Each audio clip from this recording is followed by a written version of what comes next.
In honor of Small Business Week, we're going to look at the difference between starting a business and buying a business. And we're going to use a Miami-based bakery that's currently for sale for $2 million as our baseline existing business. Either way, whether you're starting or buying, you yourself are going to need to be a pastry chef or you need to hire a pastry chef. Now, the benefit of the existing business is that you have the revenue to pay for that pastry chef versus starting out.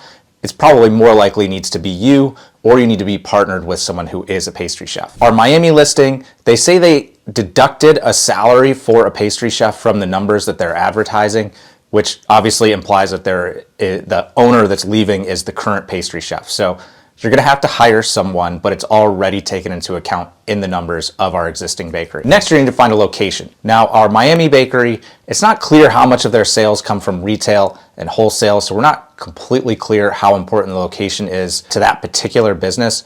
But in general, when you're starting a business, especially one with a retail focus, like a bakery might have, your location can matter a lot. You know, whether you're in the right side of the street, traffic patterns, you could just be, you have two locations, 200 yards apart, and one could be, a location that your business is going to absolutely thrive and you're going to do great.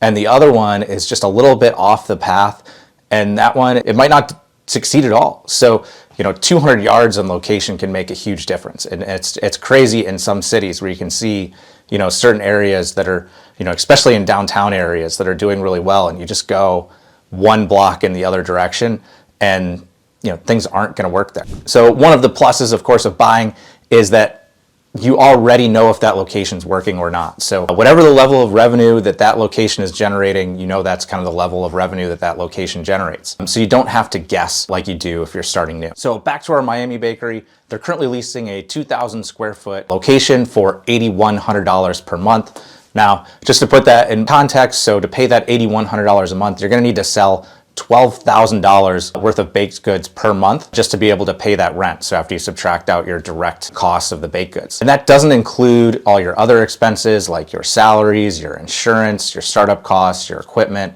your advertising and marketing, everything else you're going to need to spend money on. So coming out the gate, if you're starting new, you're going to need to sell a lot of baked goods just to make those basic payments. Next, for your bakery, you need to find customers. Finding customers is pretty hard. Obviously, if you can start by having a great location where you get a lot of foot traffic, but probably no bakery is going to survive on that on its own. You're also going to have to, survive off of some level of, digital marketing, a certain level of sales and referrals to keep your business going. So you're going to need to sell a lot of pastries to cover your base expenses. And this particular, our Miami bakeries, they already have about $3 million per year in annual revenue. So it took that business a long time to get to that $3 million level. They've been in business since 2009. And a lot of their pastries go to hotels nearby, venues, parties. They've really built up a really good network of sales. And starting fresh, it's going to take a long time to get to that level where you're selling $3 million worth of baked goods per year. Now, looking at our two businesses, our Miami bakery, they're advertising $971,000 in annual cash flow, and that's after deducting the salary for the pastry chef. Looking at your startup, as far as startup costs go, you're going to have to pay first and last month's rent. So in this instance, it would be about $16,000. The listing for our bakery in Miami says they have about $300,000 worth of furniture, fixtures, and equipment, FF&E. I'd say starting out, you probably don't need to start with the full 300. So let's say your startup cost is going to be $100,000 and that you'll build that up over time. So we could maybe start with $100,000 of equipment, but with the idea is to get to the level that this bakery is at, we're going to probably have to buy another $200,000 worth of equipment. And then let's just say another $20,000 in miscellaneous expenses. So our startup cost for our new bakery is pretty low. We're just going to say $140,000. It might be on the low side, but we'll just use that as our baseline. That's a lot lower than the $2 million asking price for that existing bakery. But keep in mind, scaling up to get to the same level, it's eventually going to cost you, we'll say $340,000 to $400,000. But it's also important to note that those numbers don't include customer acquisition costs, which customer acquisition costs are really misunderstood.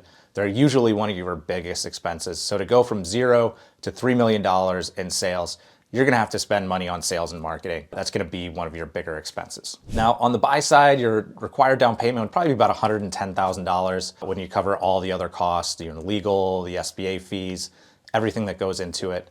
The good thing about the down payment is the legal fees that you might pay along the way. That counts towards your down payment. So it's not like you need 110,000 plus whatever your legal fees are. You just need the 110,000, and you just need to take the receipts from the things that you spent money on during the process, and that will count towards your down payment. And also within the loan, that's going to include some level of working capital. I think we assume maybe $100,000 of working capital for this particular business. So you'd make $110,000 down payment, and you start with $100,000 in your bank account.